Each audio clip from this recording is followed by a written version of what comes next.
Valencia is the fireworks capital of Spain, and we can expect action all the way through the second round of the FIM CEV Repsol season today. 2 weeks ago in Estoril, we were treated to thrilling last lap battles in all three classes, and after rain showers this morning, the 4-kilometre long Ricardo Tormo circuit can be a bit of a handful for the riders. Over the years, we've seen Fabio Quartararo, Raul Fernandez and Pedro Acosta all win Moto3 races here, and they've been three of the headline makers in the MotoGP paddock so far this season.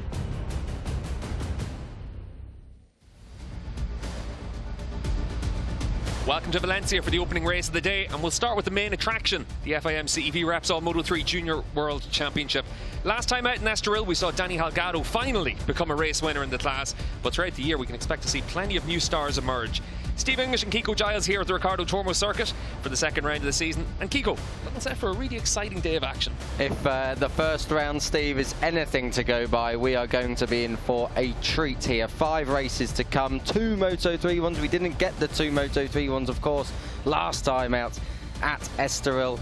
And really, that is one of the headlining acts. This is the first time that Moto3 this year are going to get 2 races across the Valencia weekend. This is what happened back at Estoril. The weather conditions were meant to be a bit rainy, but in the end they turned out brilliantly. Ivan Ortola, the rookie in the class, he started from pole position, and there was drama throughout. It was a real battle at the front. It looked like Daniel Holgado and David Salvador had got away at the front, but then came the chasing pack, and the 2-man group at the front became a 7-man dice, and it really was a thrilling spectacle. Numerous choppings and changes for the lead. Jose Julian Garcia was in on the act. Takuma Matsuyama was right there as well. But in the end, it was always going to come down between Salvador and Holgardo. Holgardo looked a class above the rest of the guys out on track that day. Munoz was in the mix, but no one could stop Holgardo. He wheeled himself to victory. Can he repeat it this weekend? Yeah, Kiko, you said it right there, that nobody could touch him in that Moto3 class in Estoril. We've been waiting for Danny Holgado to really step up to the plate. He did that in Estoril. He actually backed it up in the Red Bull Rookies Cup last week as well with a victory in Arret. It looks like it's starting to come together for him. It is starting to come together, and he starts on pole here today as well, does Daniel Holgado. So that is one of he is one of the stars of the future. It's a cliche, we know, but he really is going places, and it's exciting to see him now growing stature. You know, he's done all of the hard work last year. He's been unfortunate, but now he's a race winner. I think the floodgates have opened. Tell you what, Kiko, there's a lot of green all the way around this. There's a lot of orange on screen right now. But we had a bit of rain overnight, a bit of rain this morning. You know, it's a tricky track out there once it gets a bit greasy. Off the line, maybe on the green paint as well. We're going to see plenty of action. We know Valencia is not the easiest of circuits to get your head around anyway. It's a bit tight, it's a bit twisty. On a Moto3 bike, it'd be a pleasure to ride. But it's rained this morning, as you say, Steve, and we are due some more later on this afternoon. I'm not sure we're going to get it, but going offline is going to be a disaster. Let's look back at the qualifying session where we saw Danny Holgado take the pole position.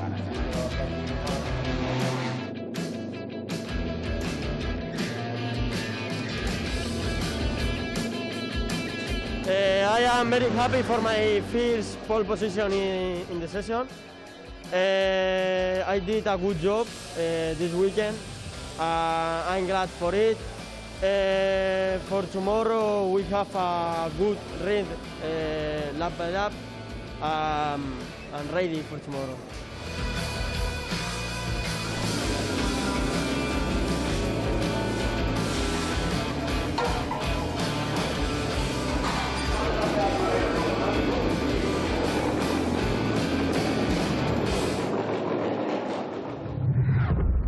There you have it, Danny Holgado on pole position, and he lived up to his billing as the pre-season favourite with that victory last time out in Estoril. Kiko, when you look at Danny, you think back over the last few years, he's been a star in the making of the class, and now he's finally getting that opportunity to win races. He's been a star in the making, but now he is the star. This is only his second pole position. It's his first of the year. His other one came at Aragon last year. He was unlucky there not to really take control of the races. But Holgardo, he is going to be a name that in a very short amount of time is going to be at the front of not just the Junior World Championship week in, week out, but the World Championship week in, week out as well. Yeah, it takes that pole position by 0.2 of a second from Diego Moreira as well. Here is the Brazilian. Of course, for Diogo, he's been able to be a podium rider in the Red Bull Rookies Cup, the European Talent Cup. but he hasn't made the breakthrough in the Moto3 Junior World Championship yet. Yeah, he's not quite got there. He's been a name that we've all known and he's had good results, but he's never quite lived up to that potential. It's the first Brazilian rider on the front row in Moto3. He's looking to become the first Brazilian rider on the podium in CEV Moto3. And from second on the grid, he could do it, Steve. He really could do it, especially with these dodgy conditions we've got going on here today. Yeah, really good team as well. That Monley competition team always turns out a good Moto3 machine. On the front row of the grid, we also have Jose Julian Garcia. Lots of experience, closing in on almost 50 starts in the class. But you can see there, finished 7th in the opening rounds of the year. I'll tell you what though, Kiko, he'll be happy with those 9 points because he almost crashed out in the last lap. He nearly did, and you know, 7 points, 7th in the race at the start of the season, them 9 points might just go a long way.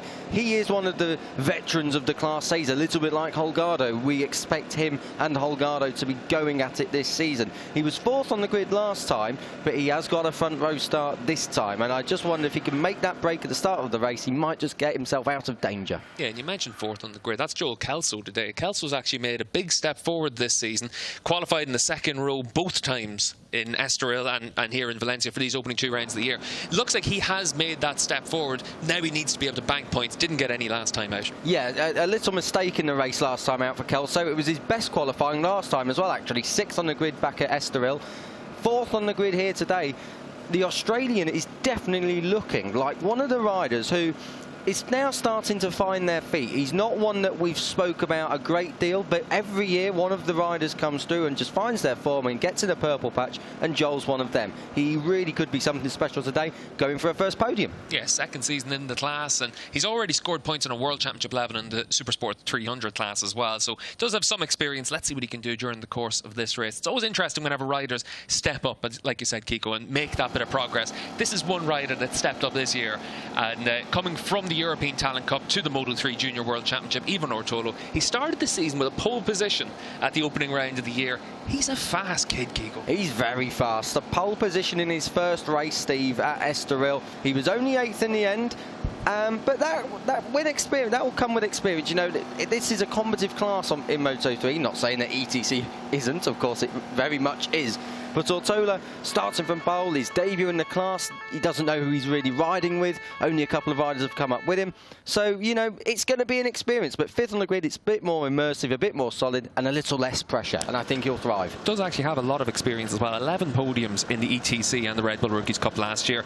This guy, though, Takuma Matsuyama, last year here in Valencia, we saw him take his first ever front row start.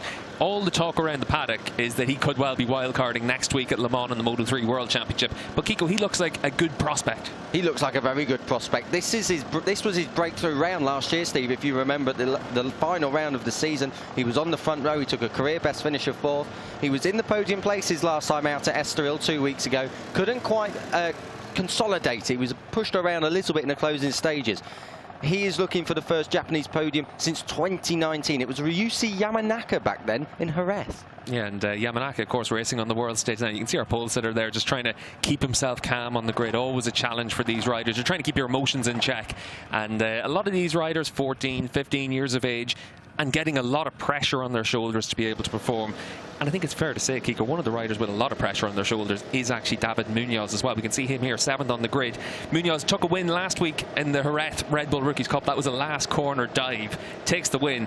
We really want to see him kick on this year. Top 5 in Estoril. He's got a lot of speed. A more than solid start, Steve, at the start of the season. A 5th place at Estoril. He's just the kind of foundations he now needs to move on. And he's got the momentum with the Red Bull Rookies. A lot of these guys are doing Red Bull Rookies races, and a lot of them are fast. We know this is a bit of a better indicator in terms of potential and form into the World Championship. And if Munoz can just start picking that up here, he really will be on his way. Yeah, and for Munoz, that was his first ever top 5 finish in the class as well. David Alonso here, the Colombian rider, starts in the middle of the 3rd row of the grid. Alonso, the reigning European Talent Cup winner, Kiko, and again, another real talent, and we saw him have a podium last time out. First rider from Colombia on the podium, even though he's just from up the road in Madrid, but nonetheless, the number 80, David Alonso. Another one who's doing a bit of Red Bull Rookies, 2 race wins at Losail earlier on this season. 8th on the grid. He was 12th last time out, and he still made the podium. He's got 2 races to do it this time. He's going to be in the mix for sure this weekend and across the last couple of races. Yeah, I have to say, I'm a big fan of Alonso. We've seen him in the Red Bull Rookies Cup perform really well too, so he looks like one of those future riders that can come up through the ranks as well, and certainly that's what you like to see in these junior categories. The road to MotoGP goes through the Moto3 Junior World Championship, but it comes from the likes of the Red Bull Rookies Cup, the European Talent Cup, and all these riders give themselves a real chance. And it's also good to see, we saw on screen there Paolo Simoncelli, a lot of the teams in Moto3 do have teams up in the World Championship itself coming back here. This is a great feeder class in order to have a team structure and progression. So many times we've seen it where the rider is forgotten or lost in the paddock or in some aspect of the racing world, but now with them team structures in place and a ladder to climb, no rider that's talented goes by the wayside. Yeah, and a lot of track time for all these riders as well. We saw there Daniel Munoz as well. No points last time out in Estoril, but he is a podium finisher in the European Talent Cup, the Red Bull Rookies Cup. Actually had a pole last year in the Moto3 Junior World Championship in Jerez as well. This is Marco Tapia. He's stepping up to the Moto3 class, and he had a European Talent Cup podium here last year. Yeah, Tapia had a really good race here last year, so let's see what he can do today. Wasn't amazing at Estoril, but he's looking for his first points in the class today. Yeah, we're getting ready for 18 laps of Moto3 action here at Valencia. We've got Daniel Holgado, the race winner from the opening race of the year in Estoril, starting from pole position from Diogo Moreira, and Jose Julian Garcia rounding out your front row.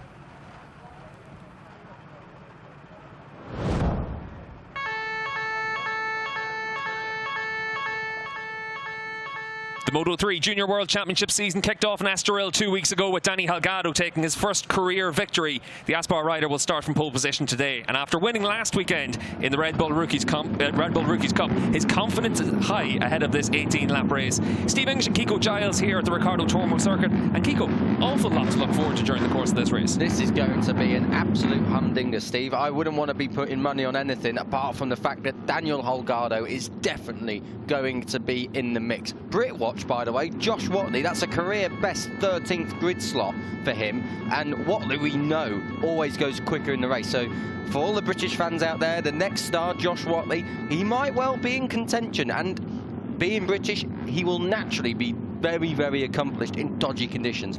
The track is dry, there is no standing water or damp patches really on the track, but it's to what limit are you willing to push? As soon as you go out to the curves, go onto the green paint on the first lap, the first turn is notorious for it here at the Ricardo Tormo circuit in Valencia.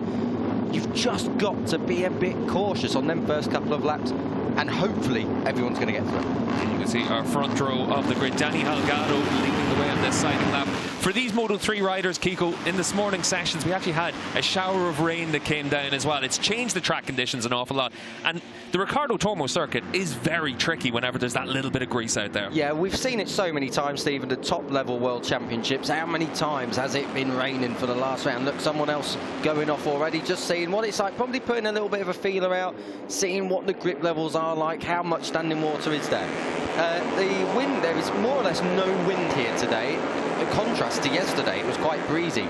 The air temperature is pretty decent, but there's no sun. Yesterday, it was quite a lot of sun. So these are conditions that are vastly different to the Thursday, Friday and Saturday that we have seen so far since we've been down here, Steve. But now, Sunday, it's a bit cloudy. It's a little bit different, and it's a good leveler because, you know, no one's been out in these kind of conditions. There was a little bit of cloudy running yesterday morning, but that was about it. Yeah, a couple of places to keep an eye out for around this track. Turn 4 was a little bit of a hot spot for an accident, Kiko, but there's quite a few overtaking opportunities as well. There's a lot of overtaking opportunities. In Moto3, it wouldn't be impossible to get down the inside at turn 1 or turn 2. Turn 4 is difficult, but not impossible. And then you're really looking more towards turn 8 then at the end of the back straight. Turn 11's not too difficult, but then after that, it's the run to home where we are now. This is Diogo Moreira and Jose Julian Garcia just looking over his shoulder. They're coming into turn 12. It's a flick right, then it's a flick left, up over the top of the hill and down into that notorious final corner, turn 14. It's a bit of a dive bomb corner down there. That's the flick through 13. And then it's all the way up over the top of the hill. You'll see them sliding it all the way on the final few laps here when the tyre levels just start to drop off a bit.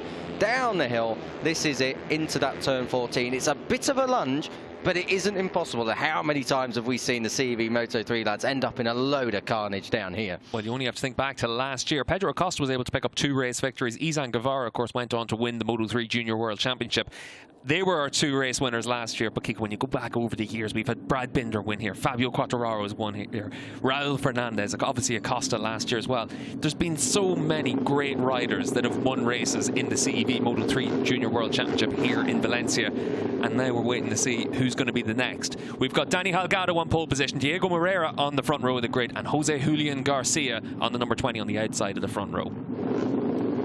18 laps of Moto3 action about to get underway here at the Ricardo Tormo circuit. Just waiting for the red lights to come on. And the riders get ready to start the opening race of the day here in Valencia. Danny Holgado from the poles being able to make a decent start, but Diego Moreira getting into that slipstream now in the run down in towards turn 1. Fast left-hander upcoming, but you can definitely make a move if you want to try and get down the inside. Look at Matsuyama on the number 32. He's up into 3rd spot. Yeah, great start from Matsuyama, 6th to 3rd. A few riders go off track. Josh Watley was one of them, the number 70, but out front, Holgardo, Moreira. Who's out on the inside? That was one of the Munoz boys. Not sure who it was.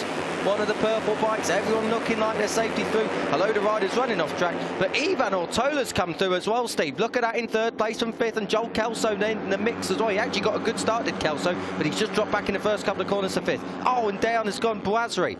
That's the 33 of Boazri. He's holding his wrist. Very easy to have that down into turn 2 in the opening lap of the race. You can see here Danny Holgado continuing to lead in these early stages. Ivan Ortola up into 3rd position. That's Senna Aegis that's gone down along with another rider. It looks like it might have been Luca Lanetta down there. So we've already had 3 crashers in the opening lap of the day, and given the rain conditions we had earlier on today, it is tricky out there. Another rider that's down as well. TMs. That's Carrera that's gone down as well. So already 6 riders on the opening lap coming a cropper. So it has just shown, Kiko, just how tricky the conditions are out there. Exactly, you've got to be careful. That's why someone like Joel Kelso, for example, didn't push too hard. He's dropped a couple of places, but that's no problem. He's in the leading group and he's doing well. The problem is for Daniel Holgado. He's the first one who arrives everywhere, but he'll be looking to use that experience that he has in this class from the past couple of seasons and make that pay. On the inside, coming through, was that Ortola on Moreira? Yes, it was. So Ortola is through from 5th to 2nd. At the start of this race, he has got off to a flyer. We've only got 18 laps ahead of us, and he's already made up 3 places. Ivan Ortola chasing down Danny Holgado. Ortola on the 24. He stepped up from the European Talent Cup. You can see the number 80 there, David Alonso, trying to make some progress as well. He's also come up from the European Talent Cup. Both of these riders not awed by the experience, not looking at this as a bit, one rider running right all the way down there. If you run out onto those green painted areas, you will be under the attention of race direction, but it's also, Kiko, really easy to have a crash in these conditions if you run off onto that greasy green paint. It's very easy. We've seen it already on the first lap. It's exactly what we were talking about just before the race started, Steve. Just take a couple of laps, figure it out. Where's the worst parts of this track for standing water? Where can I start taking liberties? And that's what they've got to do. That's why the guys out front aren't doing such a bad job. They're holding a good pace. They're not pushing too hard at this stage already. They're using a lot of the track, but that's because they know they can. They're starting to build into it. And you can see here Diego Moreira trying to get down the inside of Ivan Ortola, able to take 2nd spot there on the number 92 machine. Good move by the Brazilian rider. Danny Holgado continuing to lead the way on the number 96 machine. Kiko, you mentioned it earlier on that Holgado's the first to reach all these conditions. He's also able to pick everywhere he wants to go, so he can put himself into the right places out there. He's got track position, and he really, okay, Moreira's right with him, but he's under no pressure. The race isn't going to be decided in the first couple of laps. We've got a long lap penalty, riders 13 and 32. That is Marco Tapia, and if I'm not mistaken, Takuma Matsuyama, a long lap penalty. I wonder why that is. Were they creeping on the start and finish line before this race went out? For Matsuyama on the number 32 machine, he's up there in 5th position, and he's now going to have to take that long lap penalty. You lose about 2.5 seconds taking a long lap penalty here in Valencia. Matsuyama actually up in 4th position right now. Yeah. We saw it in Estoril as well, able to drive the pace of groups as well. Ivan Ortola down the inside into turn 1, 3rd, 4th gear through there. Not afraid of trying to make that move. That's Eddie O'Shea that's out. Eddie qualified down the field, needs the experience of getting the miles under his belt. He will get the opportunity to race once again this afternoon, though. There's the long lap penalty board going out. That's for Tapia, number 13, Matsuyama, number 32. It's a big penalty, but at least, Kiko, it's not like the ride-through penalty of old. It's not the biggest penalty in the world. Alonso with the fastest lap there, just coming up on your screen. A 1:39.6, David Alonso, and he is there in 8th place, so he's not right at the front, but he's picking his way through. His next rider to get ahead of is Joel Kelso, the number 66. So the thing with Matsuyama is I'll get my words out in a moment. This group at the front, these guys, they've got a little bit of a gap over the next one. So Matsuyama, I don't think he'll slot in right at the back of this group, but he's not going to be a million miles off. And as you said, Steve, we have seen him manage to bridge gaps before, like last time out in Estoril. Will he take this time around? I'm not sure. No, he misses it this time. Well, you only would have seen the board last time around, but for Matsuyama on the 32, he's going to at least drop to the back of this group, potentially onto that second group, and then you need to make sure you're able to get your head down and try and make forward progress all the way through. Matsuyama, he's not afraid of digging in. We saw that in Estoril. He's going to have to do it during this race, but we've seen it time and again here in Valencia that you can bridge those gaps. And this is another thing as well. Valencia, you can bridge the gaps, but it's also easy to make a gap. There's only one real long front straight with slipstreaming, and Moto3, that's quite critical. So that's the 32, Matsuyama. He's the one who's got to take the penalty. David Alonso has just gone ahead of Joel Kelso. That puts him up into 7th position as they all fan out and then come back into line into turn 1. Matsuyama in 4th there. He's chasing Moreira. Danny Holgardo doing a great job already. Someone off track at the top of the screen, not sure who that was, but Danny Holgardo doing a great job. He's holding the pace. He's not doing anything too rash. Ortola's really doing another good job. He's holding the pace as well. He's going with Holgardo. No one's being dropped, but no one's really close enough to make moves, and that's such a Valencian thing here. Yeah, Holgardo on the 96 out in front. He's the teammate of David Alonso on the number 80 machine on the Gas Aspar machines, and David Alonso is the rider on the move right now. We obviously know that we're going to have the long lap penalties for Matsuyama. That comes up in a couple of corners time. So are we going to see the number 32 jump around that long lap penalty? It's also going to be tricky in that long lap penalty area, because whatever rubber's going down on the track right now, that's only on the racing line. Once you go into that long lap penalty, it could be very greasy through there. There hasn't been a lot of riders using that during the course of the race weekend. Matsuyama does take it this time, so now he needs to make sure he's as quick and steady as he can be through this. You can see Munoz going through, and now he comes out in front of Munoz as well. Daniel Munoz there on the number 17 machine. So slots back in nicely. Matsuyama doesn't lose too much time with that penalty. Now he needs to make sure he's able just to get his head down, try and get onto that group that's got the likes of David Alonso in it, and then bridge yourself back up. Exactly. He's not lost too much time, really. I mean, okay, he's lost 2.5 seconds, but he's not lost the possibility to be back in the fight for this race. So good stuff from Matsuyama. He took it very well as well. He's not left it too late. He's got it out the way as soon as he's seen it. Across the line we go for the first time, for the next time of asking. Holgardo, the number 96, still leading. Ortola is still second. At the moment, it's the status quo. There is a gap forming, but I'm not sure how long that's going to last, because we have seen time and time again, David Alonso has got great pace running around on his own, does it in qualifying, and he does it in free practice. This is going to be the race start. Didn't see any movement there. It's all a bit too fast for that, and also Matsuyama was off just the edge of the screen, but maybe that's why he got such a good start. Maybe he was rolling there. Will be interesting to see if we've got another camera angle of it. He absolutely dive-bombed into turn 1, though. That was Joel Kelso getting the fright of his life. That sat Kelso up, and through came Ortola at the same time. This is another incident.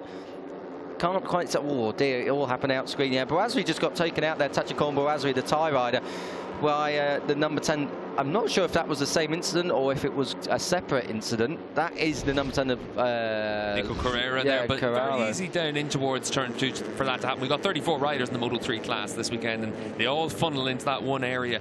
At the front of the field right now, Danny Holgado, his pace right now isn't too bad. It's only about a second slower than the qualifying pace, and this is as the riders get themselves used to quite a changed track condition. And we're only in the early stages as well. It's an 18-lap race here in the Moto3 class. Lots of action all the way through, but Danny Holgado nice and steady at the front of the field. You can see Ivan Ortola on the 24 stepping up from the European Talent Cup Championship last year, and for Ivan Ortola, he's not afraid of being at the front. He likes being at the front. He had lots of podiums last year in the Red Bull Rookies Cup and the ETC. Oh dear me, who is that? Was that Sho Nishimura off in the background? It was one of the MT77 Foundation bikes. Not quite sure. That was at the last corner. We were saying that, Steve, just as we came in. It was the number 19. That is that's Marossi, and it was 29. So it wasn't Nishimura. It was Billy Van Erde. A disaster. So, but we've said that before. The final corner, it can be a bit of a lunge, a bit of a dive bomb. Everyone's going for the same apex, and that is bound to happen. I'm surprised it's happened with 13 laps to go. Normally, they at least leave it to the last lap. Well, of course, in these conditions, you can be a little bit offline, and you can just pick up a little bit of grease out there as well. So very easy to lose the front if you are trying to make that move.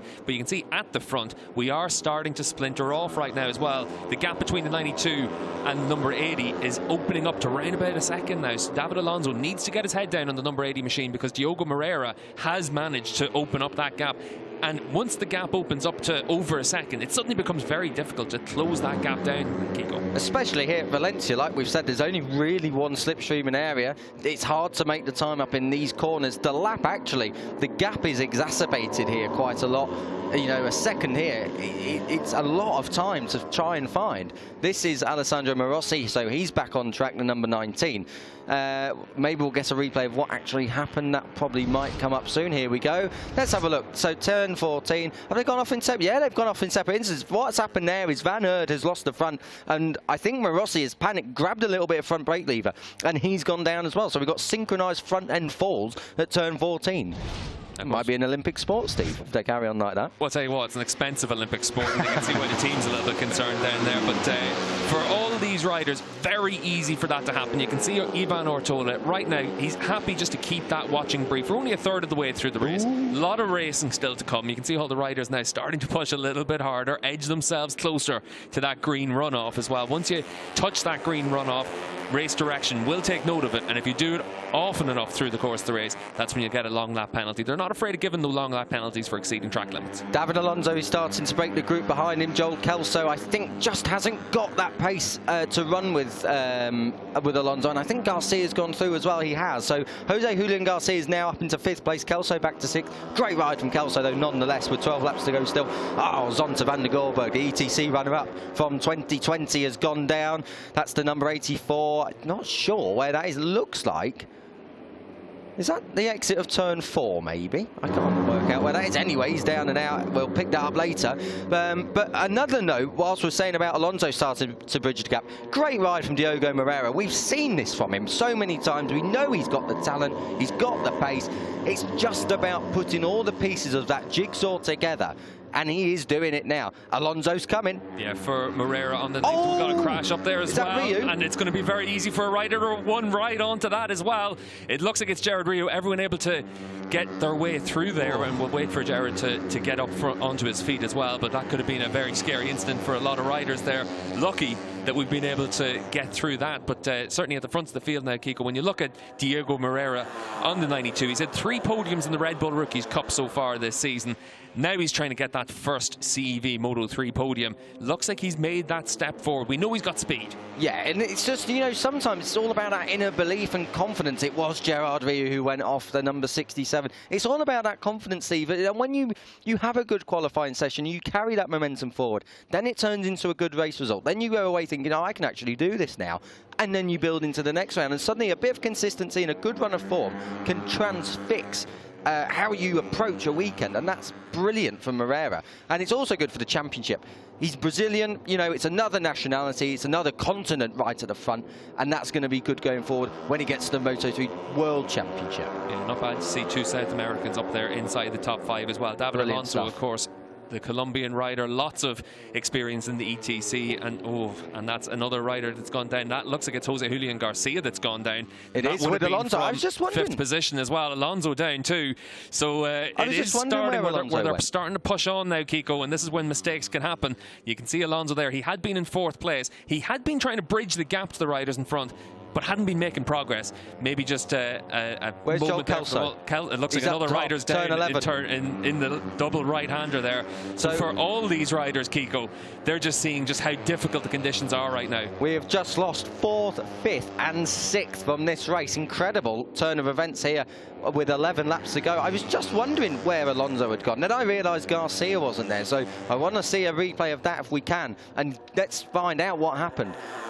Good stuff for Matsuyama. All of his dreams have come at once. Track limits warning for number 45. We'll pick that up as we come to it. It's a rider further down the field. But great stuff for Matsuyama. He served his penalty, got it all out the way very early on. Now he finds himself back in fourth. And great stuff from Josh Watley. We said to him, and we said about him before this race, a season's best qualifying, a career best qualifying in 13th. He's up to 9th. He's well inside that top 10. He's keeping his head cool and taking advantage of everyone making mistakes around him. Yeah, and if you think back to last year, Max Cook was able to do something similar in the early season races as well, and if we're able to see Josh Watley do that as well, it does bode well for the British rider. You can see here for the Aspar team, I'm sure we're going to get a replay of what happened there in a couple of moments time, but certainly whenever you lose points like that for Alonso, for Garcia, it's just hard whenever Daniel Holgado, winner of the opening race of the year, a rider with tons of confidence right now, you're just giving him those extra points. But luckily, there's a second race this afternoon. There is a second race this afternoon, but the two downsides to Garcia going down and Alonso is Garcia is one of the main title threats this season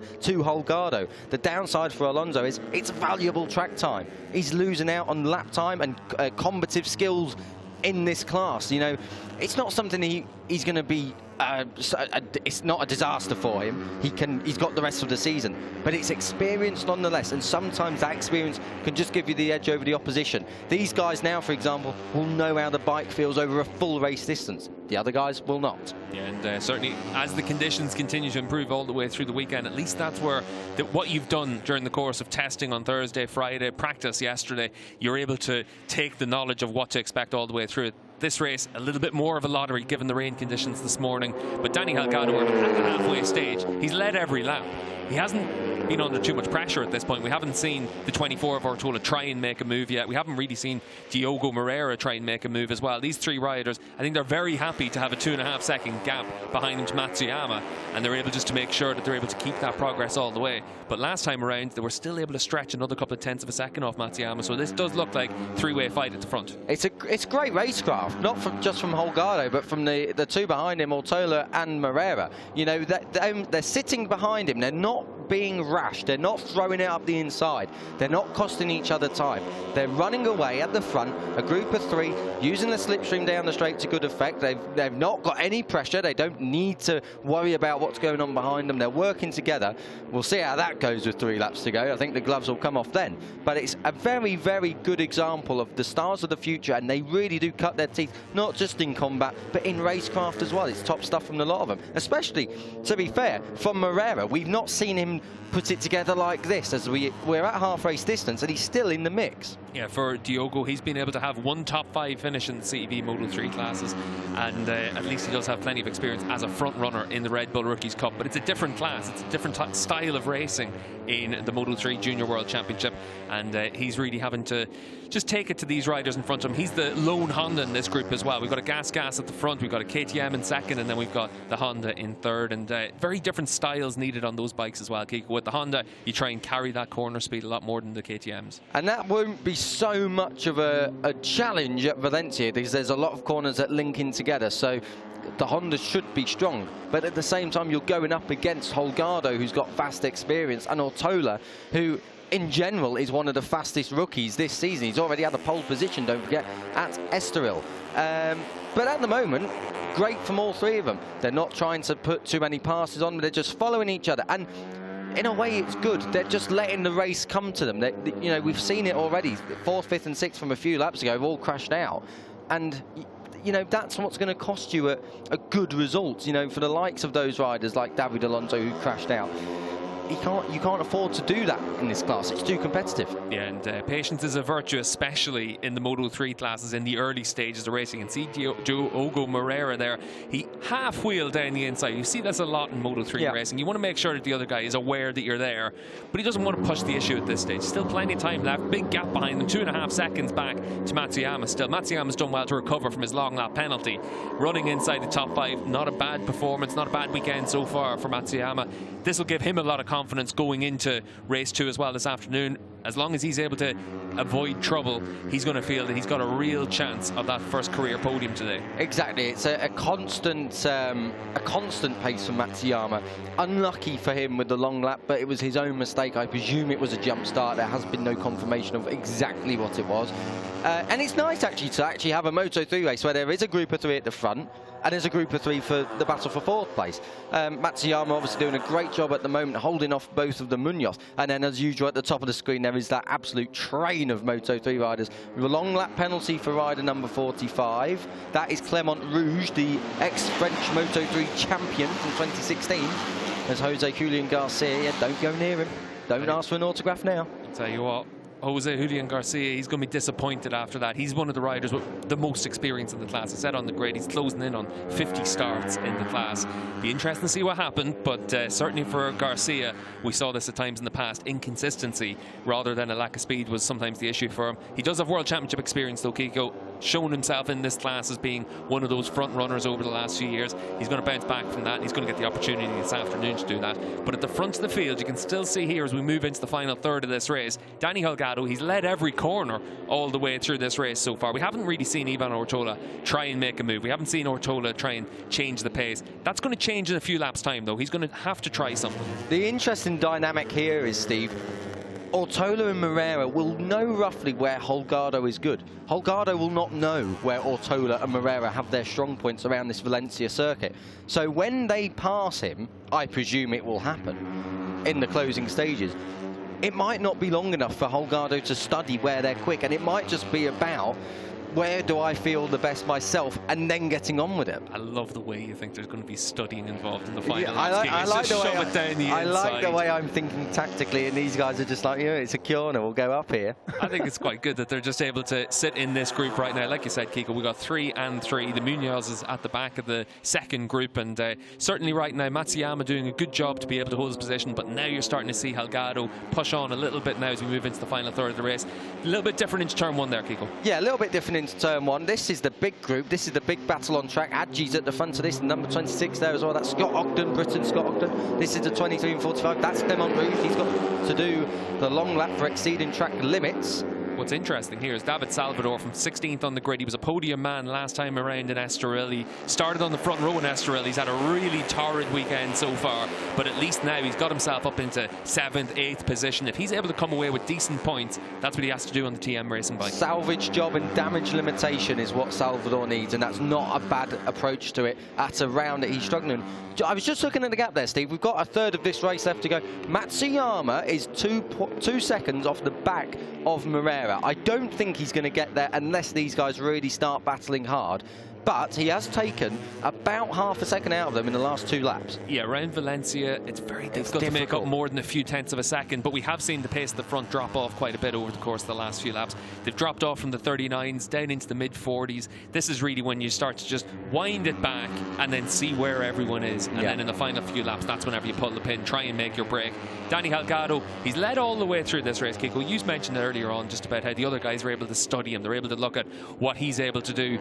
As it is right now as well, though, Danny Holgado may not have shown his true colours at this stage, and may not have shown his cards, because the pace right now at 7-8 tenths of a second slower than the fastest lap. They are just trying to get themselves through these few laps. Exactly, and another thing is, you know, we've said it already, Ortola and Moreira, yes, they're in the leading group, but they're not quite close enough to lamp a pass on Holgardo. You know, they're not going to send it from here into the lead. Well, Moreira was backing it in, but they're just not close enough. Moreira's just been dropped a little bit there. I don't know if he made a mistake into turn 1 and 2 and it's cost him at this point of the track, but they've not been quite close enough to make a move that's convicting enough that's going to see them stick in the lead.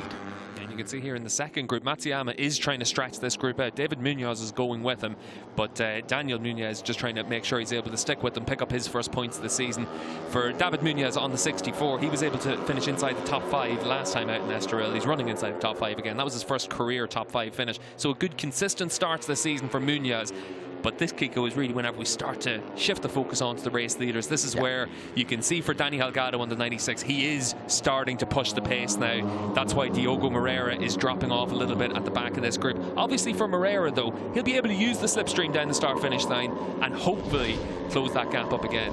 What are we seeing here? This is a slow-mo across the line. Maybe this is what happened to Moreira as well into turn 1, Kiko. Yeah, let's have a little study.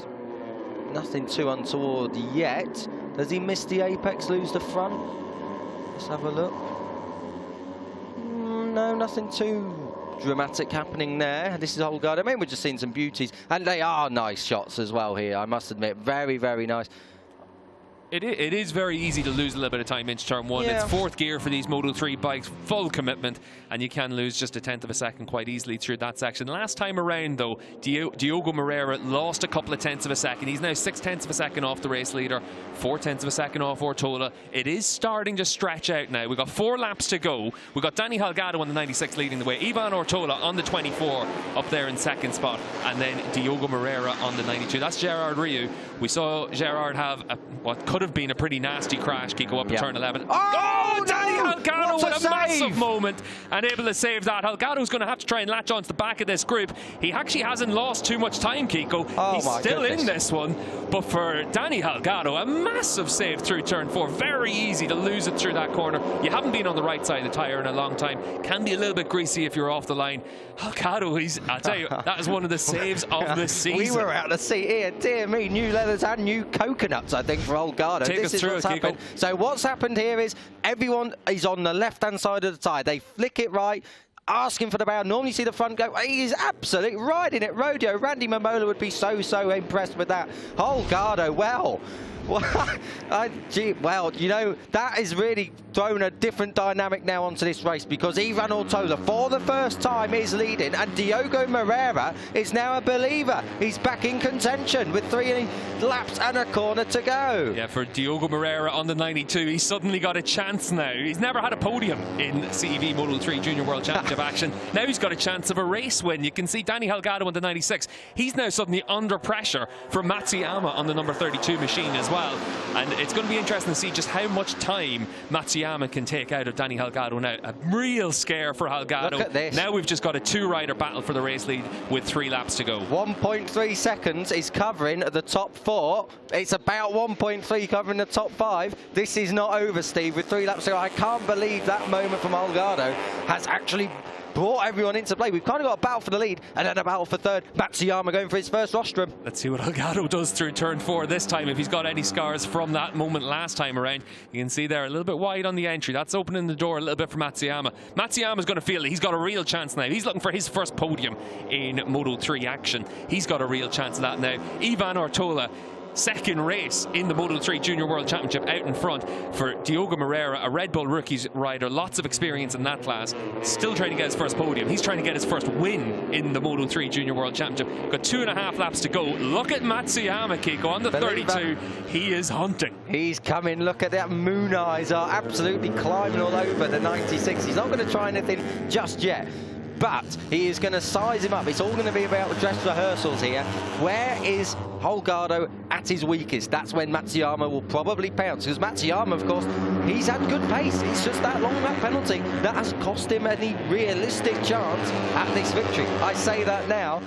Coming into more or less being one group. Here comes Matsuyama, just thinking about it. Too far back for Matsuyama, but he knows he can get a bit of a run down the inside, and Danny Holgado there as well. We've got 2 laps to go here. We've got 8 kilometers left for these Moto3 riders to get through. You can see here Ivan Ortola on the 24 out in front, but look at the 32 of Matsuyama. Is he going to try and make the move down the inside into turn 1? Makes that move on the brakes and able to get himself up into 3rd position. Danny Holgado just needs to keep himself calm, see if he's able to get himself back up into those podium spots. And he is. 5 riders now really very much in with a shot of winning this race. We've got 2 laps to go, Kiko. I'm not not too keen on putting my money on the line. It's the leading group. I can't believe it. We've had a whole race of 3 of them going at it, and now the front 5. And do you know what's going to be so annoying for the riders like Jose Houdin Garcia, David Alonso and Joel Kelso? They would have been a part of this, probably. They would have been right there. Oh, and you can see Holgardo running green. wide, but he's set it up down the inside now into the left-hander, able to take that 3rd spot back.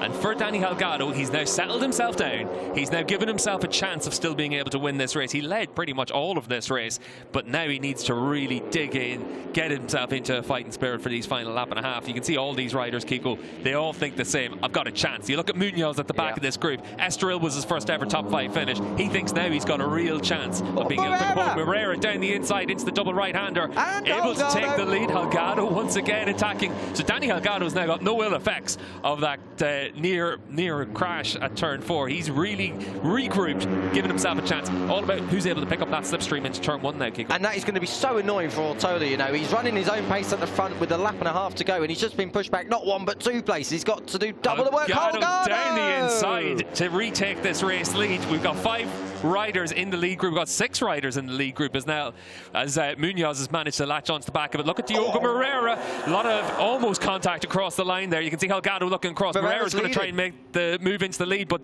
Matsuyama using that Honda really well to take the lead round the outside. Ivan Ortola on the 24 puts himself into position. Kiko, is anyone going to be able to make last lap moves? Where can they do it? Here, Holgardo through into 2nd. That's turn 2. That's one of the passing places done. And Moreira pushed out Ortola onto the berm. He's out on the green. And now Moreira, is he going to go for 2nd? No, not this time. But one of the Munoz does. That's the number 17. Out front, it's Matsuyama. Now, Matsuyama, he has not been in a race-winning position in his entire career in the CEV Moto3 class. He knows Holgardo is the rider to beat, and Holgardo is the one chasing. Ortola, he was leading a lap ago, and he almost blew it there. He's almost out the front door. Now it's on the green. It's obviously 6th place for him.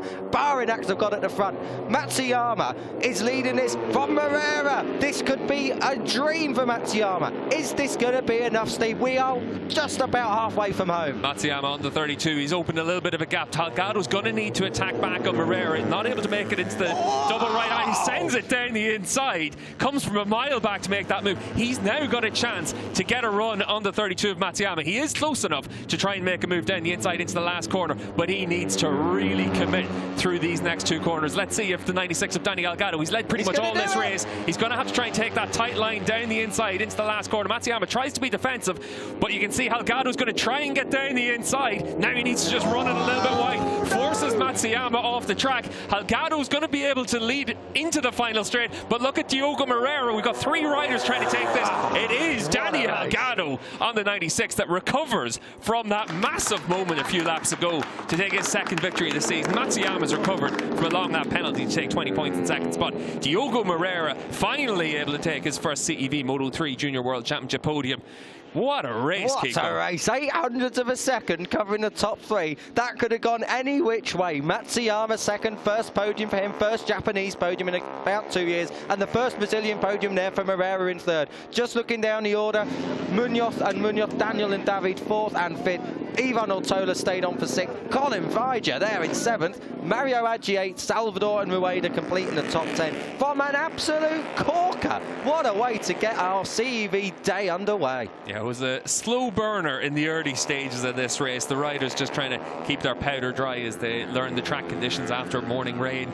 But as the race wore on into that final 3rd, we saw everyone take the gloves off, get a real battle on their hands. Danny Holgado had a massive moment with about 4 laps to go, was able to regroup, able to put himself into a position to try and attack once again, but to be able to take that race win, made 2 moves in the last half of the race to be able to, last half of the lap, to be able to get himself down the inside of Diego Moreira and then also do the same on Takuma Matsuyama. Really impressive stuff from Holgado. He was the race winner in Estoril. He won last week in the Red Bull Rookies Cup at Jerez, and now he's been able to back that up with a race victory here in Valencia as well. You can see there Matsuyama taking the long lap penalty again. Don't think he's going to mind it as much this time as he did in the early stages of the race. For Diogo Moreira, he's had 3 podiums in the Red Bull Rookies Cup so far this season. He's looked fast all the way through the Rookies early rounds in Portimao and Jerez. Now he's looked fast in the Moto3 Junior World Championship as well. That is his first career podium for the former ETC rider, and he's been able to step it up once again this season. His talent was never in doubt, but to be able to pick up that first podium, now it really is a case of what he's able to do to kick on from that in race 2 later on this afternoon in a few hours' time. You can see for Daniel Holgado there as he makes his way back to the pits. 50 points out of 50 in these opening 2 races of the year.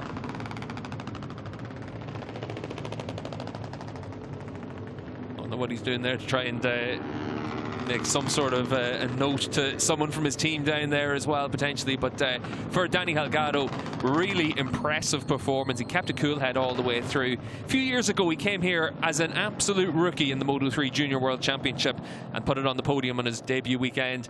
It's taken him a bit of time to be able to pick up those race victories, but now that he started winning, he doesn't look like a man that wants to stop winning on that gas Aspar machine. And certainly for Holgado, he's taking the time to get himself back to the pits, probably because he didn't think he was going to be in a position to do that after that massive moment that he had at turn 4 with about 4 laps to go. But that last half a lap really did show all the mettle that you need to be able to make it to the front of the field. Looks like a real talent. We always tend to see that in the Moto3 Junior World Championship. Lots of great riders have come through this championship in the past. If you think back at even just the past race winners here in Valencia, the likes of Brad Binder, the likes of Alberto Arenas, both of them Moto3 World Champions. We've had Raul Fernandez win races here, Pedro Acosta. We've had Fabio Quartararo won 4 in a row here in Valencia, and it has always been one of those tracks that's been able to separate a lot of these riders out. And for Danny Holgado and the Aspar team, they're going to have plenty to celebrate from this race, but they'll also know there's still work to be done. There's another race in a few hours' time for them. Holgado actually looks quite calm down there in Parc Fermé as well. The emotions that we saw last time out in Estoril when he picked up his first race victory, now almost for a rider, this is when it starts to change. This is when you expect to be winning races. But for Holgado, this really was a cool head all the way through the closing stages to be able to time the moves to perfection. You can see for Diogo Moreira on the podium for the first time. And that Monlau team always turning out competitive machinery. Lots of times in the past they've been able to battle it out for championships. Is Moreira going to be the rider that steps it up for them this season on the Honda? Alongside the likes of Matsuyama as well there, down in Parc Fermé on the number 32 machine, able to pick up his first career podium in the Moto3 Junior World Championship. And he had to do it after coming back all the way through the field after that long lap penalty as well. He dropped down the order, back of the second group, and was able to bridge the gap back up to the race leaders and able to come away with a podium. Probably didn't think he was going to get that at the halfway stage of the race, but he was able to keep a cool head, keep himself composed, and get himself up into the lead battle. You can see for the Aspar team there, they're well used to being able to get themselves down into Parc Fermé. But for Danny Holgado, that race victory comes on the back of this 4-way scrap into the last corner, just gets himself down the inside and then forces Matsuyama out wide. You can see there they make contact on the run out of that last corner, and that just takes away the momentum for Matsuyama. That's what opens the door for Moreira to try and use that slipstream, but Danny Holgado able to make sure that he's able to take the race win. Matsuyama ends up with 20 points for second, and Diogo Moreira takes that podium spot as well. There was only 0.08 of a second separating the podium finishers, and that was the difference between winning this race and losing it. But certainly for Danny Holgado, he made sure that he was in a position to still claim that race victory all the way through after that big moment. Always impressive in the Moto3 Junior World Championship to see the kind of racecraft that these riders have as well. We're always expecting them to make the step up to the Moto3 World Championship. The riders that are stars in the ETC, in the Moto3 Junior World Championship, they're the riders that do come through to challenge for all the honours in the Grand Prix paddock as well. And certainly it's moments like this that you do tend to separate yourself out. We're going to get the opportunity to hear from our race winner, Danny Holgado. He's down in Parc Fermé with Kiko. Daniel Holgado, what a save, what a recovery, what a victory. Tell us how you did it. It was an incredible race for me. I did a good job this weekend. Yesterday I did a pole position for me, and today win is incredible. I am very happy for my 2 victories in the session, and thanks to all. And in Spanish? Hoy ha sido una increíble carrera para mí. He hecho un gran trabajo todo este fin de semana. Ayer fue increíble conseguir la pole y hoy ganar la primera carrera es bonito también. También contento por mi segunda victoria consecutiva en el campeonato y nada, dar las gracias a todos y preparado para la siguiente. Congratulations, Daniel. See you in race 2. Really impressive stuff from Dani Holgado.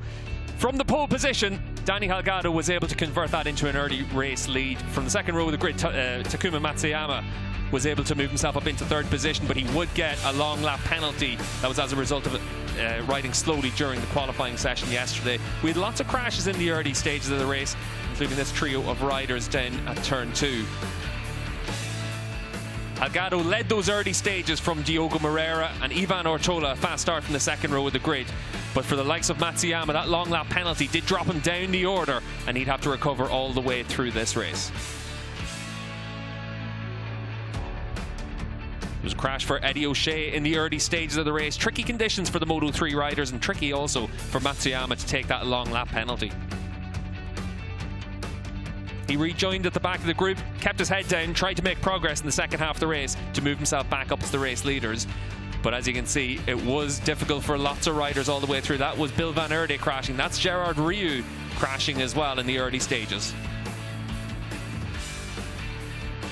The leading three did break away. Dani Holgado, but as you can see there, Joel Kelso crashing out. He wasn't the only one. We also saw Jose Julian Garcia crashing out at the same point of the race as well, and really was very easy for the riders to lose touch with the group in front of them. But as the race progressed, we saw lots of that leading group come back together.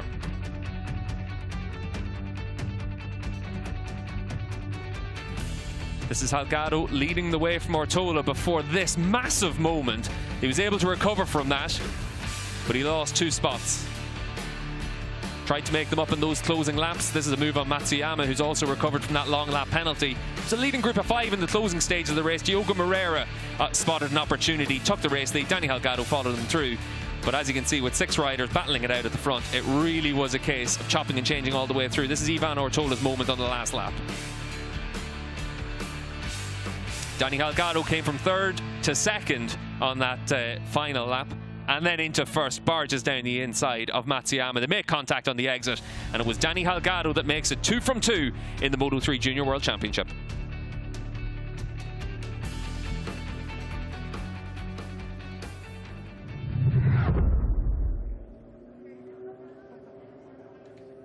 And here are our podium men, Dani Holgado, Takuma Matsuyama and Diogo Moreira. And Kiko, this was a great performance by Holgado, really kept his cool to come back through. I'll tell you what, anyone else with that kind of moment would be out for a week at home, but that was a great recovery from him. Actually, just down there in Parc Ferme, he was moving his shoulder. I don't know whether he's hurt his shoulder in that save. If he has, then he's rode past it brilliantly, but I think there's a few aches and pains.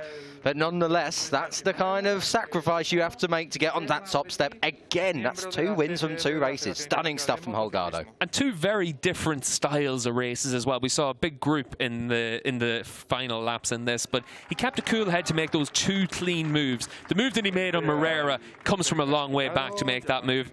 And then suddenly into the last corner, make sure that Matsuyama has no choice but the matter. And Matsuyama went defensive. When we saw Holgardo make that move, we was thinking, he's going to be pushing on there. I'm not sure whether he's going to make it stick. But he just got it down the inside, nice and easy. Pulled it down to an apex, pushed Matsuyama out wide. There's nothing he could have done at that point. The only threat was Moreira, but he just didn't get the run. But fantastic stuff all round. Yeah, for Dani Holgado, it's another winner's trophy to go with the one from Estoril. He's opened the season 2 wins in a row in the Moto3 Junior World Championship, and certainly he's marked himself out as that rider to watch all the way through this season, living up to the billing of his pre-season favourite, and now he's got the opportunity, stand on the top step of the podium, wait for the Spanish national anthem, but he's still got another race in a few hours' time.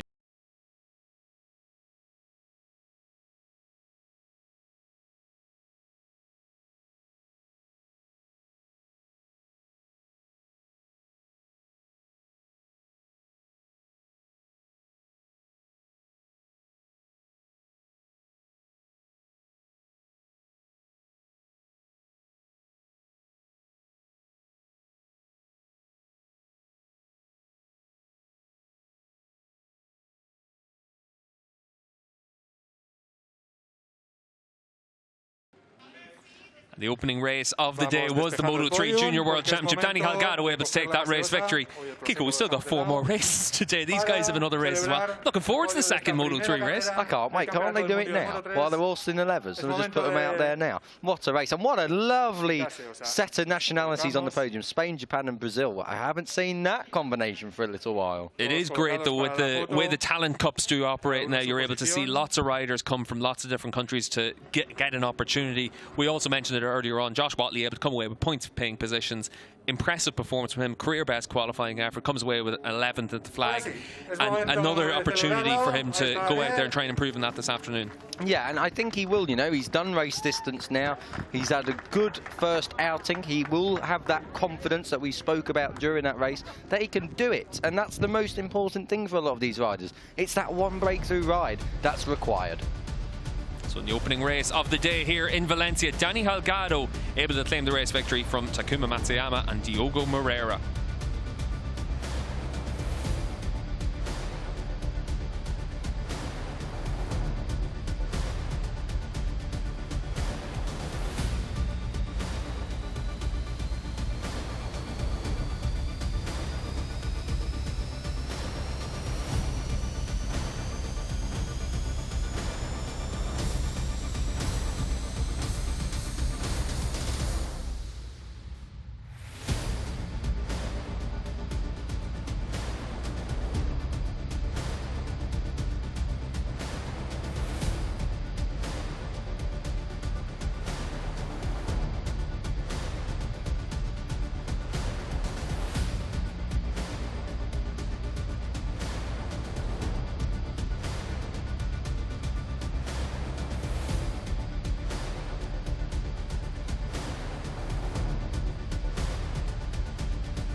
Tough day at the office for a lot of riders here in the opening race of the day in Valencia, but not a tough start to the season for Danny Holgado. Perfect 50 points from 50 in the opening 2 races of the year. Takuma Matsuyama up to second. David Salvador still able to salvage that third in the standings, Kiko, but we've opened the year with 2 great races. We have opened the year with 2 great races, and the most important thing now is that for the guys who are chasing Holgardo, they've got to reset, they've got to refocus. And I think what we've learned in that race is that Holgardo can't be given time at the front because he knows his pace and he knows his capability. You've got to fight with him.